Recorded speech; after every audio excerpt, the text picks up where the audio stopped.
نغمې د زلزلې ځپلیو افغانانو په حال وژړل. سلام ستړي مشئ د ژوند میډیا محترمو لیدونکو وخت مو بخیر. پام وکړئ د دې مهال تازه او ډیر مهم راپور ته.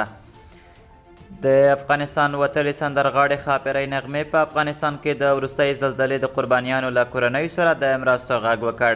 میرمن نغمې نن یکشنبه جون 26 چنګاښ 5 په خپل فیسبوک پاڼه کې په یوې خپاره شوې ویډیو کې وایي چې تر خپلې وسې د زلزلې ځپالیو سره مرسته کړې ده.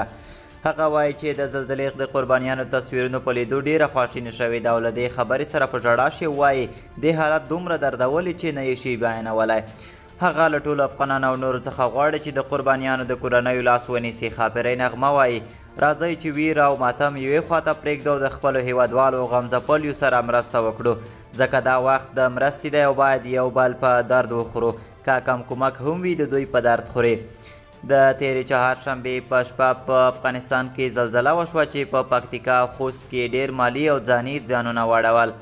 د طالبانو حکومت وایي چې په دغې زلزلې کې څه باندې 650 کسان مړه شوي او سلګونه نور ژوبل شوي دي.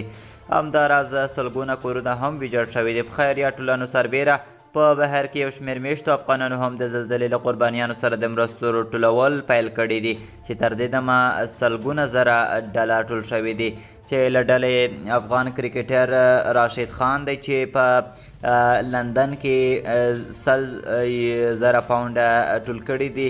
دغې ترڅنګ نجیب الله زدران 15 لکه کومک وکړ.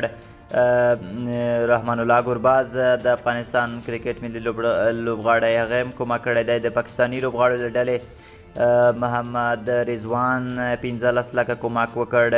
دغې ترڅنګ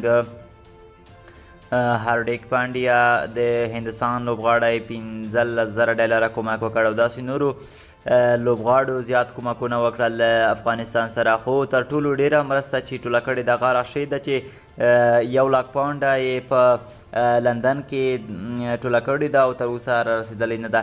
خو ځینې د خلک وایي چې یوازې پکتیکا ته ډیره توجه شوې ده او په خوست کې په سپیره ولسوالۍ کې چې کومې زیانمنې شوي کورنۍ دي هغې سره هیڅ مرسته نه ده شوې. دا چې نور څه پېښېږي په ریپورټونو راسره پاتې شئ. زموږ چینل سبسکرایب کړئ او نور ریپورټونه راسره وګورئ چې خیر ستونزه څه ده، خوست ته ولې توجه نه کیږي. نو دغه به هم تاسو ته په راتلونکي ریپورټونو کې ووایم. چینل سبسکرایب کړئ او زموږ سره پاتې شئ. تر بیا ښې چارې.